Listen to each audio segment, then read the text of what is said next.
할렐루야. 아멘. 오늘 수요예배도 나오신 사랑하는 성도 여러분, 주님의 이름으로 진심으로 사랑하고 축복합니다. 아멘. 명절은 잘 보내셨나요? 반은 아멘이라고 하고 반은 아직 보내고 있는 것 같습니다. 가족들과 함께 명절이라고 하면 웃고 음식을 나누고 오랜만에 얼굴을 마주하며 따뜻한 시간을 보내셨을 거라고 저는 생각을 합니다. 어떤 분들에게는 이 명절에는 기쁨의 시간이었을 것이고 또 어떤 분들에게는 여러 감정이 오가는 시간이었을지도 모릅니다. 사랑하는 성도 여러분, 마지막 설을 맞은 이 수요일 느낌은 어떠신가요? 명절의 분위기가 정리되고 다시 일상으로 돌아오는 느낌이 드신가요? 아마 명절 가운데 많이 듣던 말은 새해 복 많이 받으세요. 이 인사를 다들 나누셨을 것입니다. 명절의 시작인 설날을 단순한 명절이 아니라 지나간 시간을 돌아보고 새로운 한 해를 준비하는 전환점이 되는 것 같습니다. 우리는 명절마다 새해 복 많이 받으세요라고 인사를 합니다. 그러나 신앙의 사람에게는 진짜 복은 무엇일까요? 복을 이미와 같이 현통함을 말하는 것일까요? 아니면 하나님과 관계가 새로워지는 것일까요? 오늘 우리가 읽는 요엘서의 이야기를 해주고 있습니다. 요엘서의 시대적 배경을 우리가 잠깐 바라보면 경제적으로 대규모 메뚜기 재앙으로 인하여서 농작물이 초토화가 되고 곡식과 포도주, 기름 생산이 끊어지고 국가의 경제적으로 심각해지는 위기를 맞이할 때가 있습니다. 경제적인 위기, 오늘날의 우리나라를 바라보면 정말 많은 성도님들이 암묵적으로 공감하는 단어일 것입니다. 경제적으로 많은 사람들이 예민할 때가 있죠. 우리 친척들 가운데서도 모이면서도 서로 화하호하면서 대화를 나누고 있지만 그 안에서 얘기하지 않는 부분은 무엇인가? 잘 살고 있는 것인가? 괜찮은 것인가? 생활적으로는 괜찮은가? 이거를 선뜻 이야기할 수가 없죠. 왜냐하면 다들 알고 있으니까. 오늘 제가 이 요엘서를 우리의 성도님들과 함께 나누려는 것은 1절에서 2절의 말씀을 우리가 다 같이 한번 보았는데요. 나팔을 불며 여호와의 날이 가까워 왔다고 외치는 긴박한 경고, 위기의 선언으로 1절과 2절의 말씀으로 시작을 하고 있습니다. 그런데 12절에서 17절을 한번 볼까요? 우리 12절에서 17절의 말씀 한번 보겠습니다. 12절에서 17절을 바라보니까 우리의 성도님들이 이 말씀을 본독할 때 어떤 느낌을 받으셨나요? 정반대의 분위기였습니다. 심판으로 끝나지 않고 이제라도 내게로 돌아오라는 하나님의 초청이 있었습니다. 시작을 경고하며 하나님의 끝을 말씀하시지만 동시에 시작을 열어두셨습니다. 경고하시는 하나님이시지만 결국은 돌아오기를 기다리시는 아버지이십니다. 그래서 저는 오늘 이 말씀을 붙들고 이 두 가지를 말하고 싶습니다. 마음을 찢는 회개와 하나님께로 돌아가서 시작하자. 사랑하는 성도 여러분, 다들 회개 기도를 해보셨는가요? 누군가에게는 진실의 기도가 될 수 있고 누군가에겐 어려운 기도라고 합니다. 요엘서는 분명히 말합니다. 진정한 회개는 감정적으로 울고 끝나는 자리가 아니라는 것을요. 마음을 찢는 회개는 우리를 멈추게 하는 것이 아니라 하나님께로 방향을 돌리게 하는 것입니다. 끝처럼 보이는 자리에서 다시 시작하게 하려는 것입니다. 그렇다면 마음을 찢는 회개는 어떻게 하는 것일까요? 사랑하는 성도 여러분, 설날의 마지막 자리에 선 오늘 우리의 명절이 단순히 지나간 시간이 아니라 하나님께로 다시 방향을 맞추는 영적 전환점이 되기를 주님의 이름으로 소망합니다. 겉모습과 형식이 아닌 영적 전환점이자 새로운 시작이 되는 시간이 되기를 주님의 이름으로 축원합니다. 우리의 삶을 돌아봤다면 한번 성경의 요엘의 말씀을 심도 깊게 살펴볼까요? 첫 번째 말씀입니다. 여호와의 날 우리의 현실을 직면하라. 1절에서 2절의 말씀이죠. 우리 한번 다 같이 한 목소리로 1절에서 2절의 말씀을 다 같이 번독하겠습니다. 시온에서 나팔을 불며 나의 거룩한 산에서 경고의 소리를 질러 이 땅 주민들로 다 떨게 할지니 이는 여호와의 날이 이르게 됨이니라. 이제 임박하였으니 곧 어둡고 캄캄한 날이요 짙은 구름이 덮인 날이라. 새벽빛이 산 꼭대기에 덮인 것과 같으니 이는 많고 강한 백성이 이르렀음이라. 이와 같은 것이 옛날에도 없었고 이후에도 대대에 없으리로다. 아멘. 사랑하는 성도 여러분, 요엘은 먼저 시온에서 나팔을 불라고 외치고 있습니다. 이것은 단순한 소리가 아닙니다. 전쟁의 선포이며 하나님의 심판이 임박했음을 알리는 경고의 나팔입니다. 하나님은 자기 백성의 죄를 그냥 넘기지 않으십니다. 율법에 이미 거룩하신 대로 불순종의 책임을 물으신 것입니다. 메뚜기 재앙조차 우연이 아니라 이미 경고되었던 말씀의 성취였습니다. 하나님은 사랑의 하나님이시지만 동시에 거룩하신 하나님이십니다. 시온에서 나팔을 불라. 이 말씀은 두 가지의 의미를 담고 있습니다. 하나는 심판이 다가오고 있다는 선포이고 다른 하나는 지금이라도 준비하라는 은혜의 신호입니다.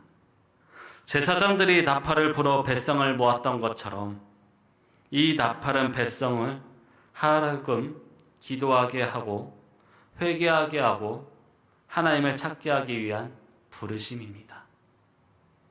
시온이라 해서 예루살렘이라 해서 예외가 되지 않습니다. 하나님의 백성이라고 해서 죄 가운데 머물러도 괜찮은 것은 아닙니다. 그러나 경고를 듣는다는 것은 아직도 기회가 남아있다는 뜻입니다. 심판이 임하기 전에 그 경고 앞에서 먼저 떨며 하나님께 돌아오는 말씀입니다. 우리 두 번째, 이제라도 아직 늦지 않았다라는 말씀으로 12절의 말씀을 우리 한번 다 같이 번독해 보겠습니다. 여호와의 말씀에 너희는 이제라도 금식하고 울며 애통하고 마음을 다하여 내게로 돌아오라 하셨나니. 아멘. 오늘의 말씀 12절에는 놀라운 것은 경고 다음에 이어지는 하나님의 음성입니다. 너희는 이제라도 금식하며 울며 애통하고 마음을 다하여 내게로 돌아오라. 사랑하는 성도 여러분, 이제라도 이 말 속에 하나님의 긍휼이 담겨 있습니다. 이미 많이 멀어졌음에도, 이미 결심이 무너졌을지라도, 이미 시간이 흘렸을지라도 하나님은 말씀하십니다. 지금이라도 돌아오라. 설날이 지나가고 있습니다. 새해 결단이 흐려졌을 수도 있습니다. 그러나 중요한 것은 계획이 얼마나 지켰는가가 아니라 더 중요한 것은 방향입니다. 내 삶이 지금 하나님을 향하고 있는가? 아니면 멀어지고 있는가? 오늘 우리도 하나님께 결단을 선포하시길 바랍니다. 다 같이 한번 따라해 볼까요? 이제라도 하나님께 돌아가겠습니다. 우리 세 번째를 보겠습니다. 옷을 찢지 말고 마음을 찢으라. 형식이 아니라 이제는 중심을 가지라는 말씀이죠. 우리 13절의 말씀을 다 같이 한 목소리로 번독해 보겠습니다. 너희는 옷을 찢지 말고 마음을 찢고 너희 하나님 여호와께로 돌아올지어다. 그는 은혜로우시며 자비로우시며 노하기를 더디하시며 인애가 크시사 뜻을 돌이켜 재앙을 내리지 아니하시나니. 아멘. 하나님은 그냥 돌아오기를 원치 않으십니다. 요엘이 뭐라 말했습니까? 너희는 옷을 찢지 말고 마음을 찢고 너희 하나님 여호와께로 돌아올지어다. 당시 사람들은 슬픔과 회개의 표시로 옷을 찢었습니다. 어느 순간 겉보기용으로 전락했지요. 지금의 우리는 어떻게 하고 있습니까? 설날에는 새 옷을 입고 인사를 나누고 형식을 갖추고 있습니다. 그러나 신앙은 겉모습으로 유지되는 것이 아닙니다. 예배에 나오는 것보다 더 중요한 것은 예배하는 마음입니다. 그러나 하나님은 겉모습이 아니라 중심을 보십니다. 형식적인 행동이 아니라 진짜 마음의 변화를 원하십니다. 기도의 시간이 길어지는 것보다 더 중요한 것은 진실한 마음입니다. 덧담을 건네는 것보다 더 중요한 것은 마음 깊은 곳에서의 용서입니다. 그래서 우리는 스스로에게 물어야 합니다. 나는 새 옷을 입었지만 정말 새 마음을 입었는가? 하나님은 오늘도 우리에게 마음을 원하신 줄 믿습니다. 우리의 네 번째는 온 공동체의 회개이며 가정이 함께 돌아오라는 것입니다. 15절에서 17절의 말씀 우리 다 같이 한 목소리로 본독해 보겠습니다. 너희는 시온에서 나팔을 불어 거룩한 근식일을 정하고 성회를 소집하라. 백성을 모아 그 모임을 거룩하게 하고 장로들을 모으며 어린이와 젖먹는 자를 모으며 신랑을 그 방에서 나오게 하며 신부도 그 신방에서 나오게 하고 여호와를 섬기는 제사장들은 낭실과 제단 사이에서 울며 이르기를 여호와여 주의 백성을 불쌍히 여기소서. 주의 기업을 옅되게 하여 나라들로 그들을 관할하지 못하게 하옵소서. 어찌하여 이방인으로 그들의 하나님이 어디 있느냐 말하게 하겠나이까 할지어다. 아멘. 요엘은 마지막으로 온 공동체를 부르고 있습니다. 장로들만이 아니라 어린아이도 아니고 젖먹는 자도 신랑과 신부까지도 여기 있는 우리의 성도인들도 모두 하나님께 모이라고 하고 있습니다. 이것은 회개가 개인적인 차원에서 끝나지 않은 것을 보여주고 있는 것입니다. 신앙은 개인의 취미가 아니라 공동체의 반향입니다. 가정의 반향입니다. 설날은 가족이 모이는 시간입니다. 함께 웃고 함께 밥을 먹고 함께 시간을 보냅니다. 그렇다면 이제는 함께 하나님 앞에 서야 합니다. 한 사람의 결단에서 나아가 가정이 함께하는 가정의 결단이 필요합니다. 내 옆에 있는 성도님 한번 보시길 바랍니다. 옆에 있는 성도님 한번 보실까요? 내 옆에 있는 성도님을 가족이라 생각하며 한번 외쳐봅시다. 올 한 해 우리 가정은 하나님께로 반향을 맞춥시다. 아멘. 이 고백이 있을 때 우리의 성도님들의 사랑하는 하나님의 가정이 아버지 앞에 올바르게 설 줄 믿습니다. 하나님은 그 가정을 붙드시고 회복시키실 것입니다. 사랑하는 성도 여러분, 오늘 우리는 요엘 선지자의 외침을 들었습니다. 나팔 소리로 시작된 말씀은 두려움으로 끝나지 않았습니다. 이제라도 내게로 돌아오라. 이 말씀의 의미를 알게 되었습니다. 하나님의 부르심으로 이어졌습니다. 심판의 날이 은혜의 날이 된 것이지요. 경고는 우리를 무너뜨리기 위한 것이 아니라 다시 살리기 위한 하나님의 사랑이며 시작입니다. 설날의 마지막 자리에 서 있는 오늘, 우리의 명절이 단순히 복받고 끝나는 시간이 아니라 하나님께로 반향을 다시 맞추는 영적 전환점이 되길 주님의 이름으로 소망합니다. 오늘 말씀의 요엘서이면서도 오늘 수요 예배이자 사순절의 시작이라는 것, 우리의 성도님들은 매년마다 다가오는 사순절을 어떻게 준비하고 계시는가?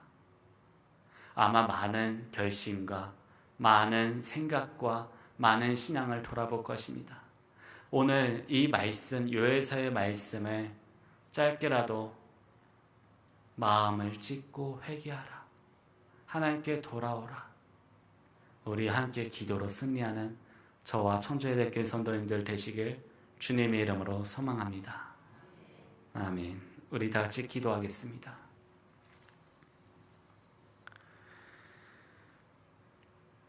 존귀하신 하나님 아버지 감사합니다.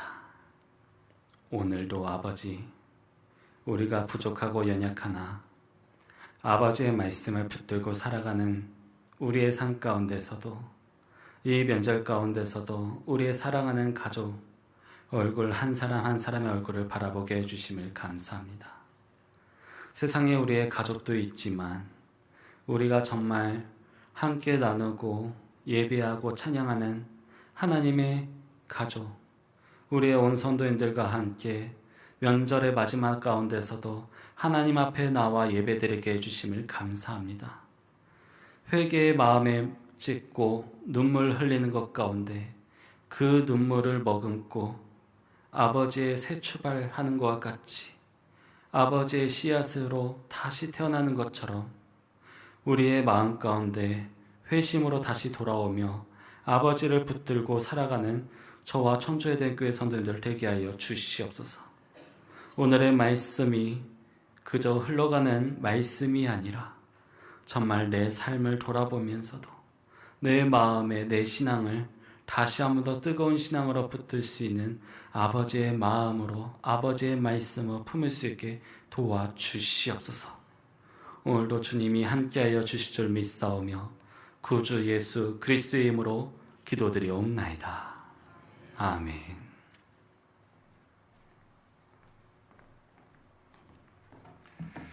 할렐루야. 귀한 은혜 받으신 줄로 믿습니다.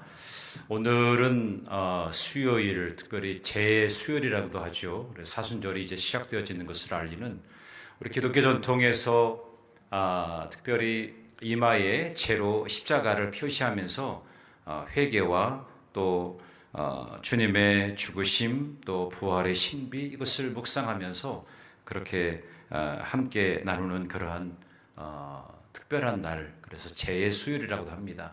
우리가 오늘 그런 의식은 하지 않지만 여러분 마음속에 이제 주님의 십자가의 길을 우리가 함께 걸어간다, 그런 마음을 가지고 주님과 함께하는 여정들이 되기를 바랍니다. 특별히 이번 사순절 기간 동안에 더 주님을 묵상하고 오늘 말씀드린 것처럼 우리가 무엇을 회개해야 될지 마음을 찢고 주님께 온전하게 나아가겠다고 하는 그런 결심이 우리 안에 있어야 될 것입니다. 그래서 이 죄라고 하는 것, 이 죄는 어떤 절망의 상징이 아니라 회개를 통한 하나님의 특별한 은혜의 시작을 알리는 그런 표시라고 하는 거죠. 그래서 여러분 심령에 그 죄를 이렇게 십자가로 그으면서 그런 마음가짐을 가지고 이번 사순절을 보냈으면 좋겠습니다.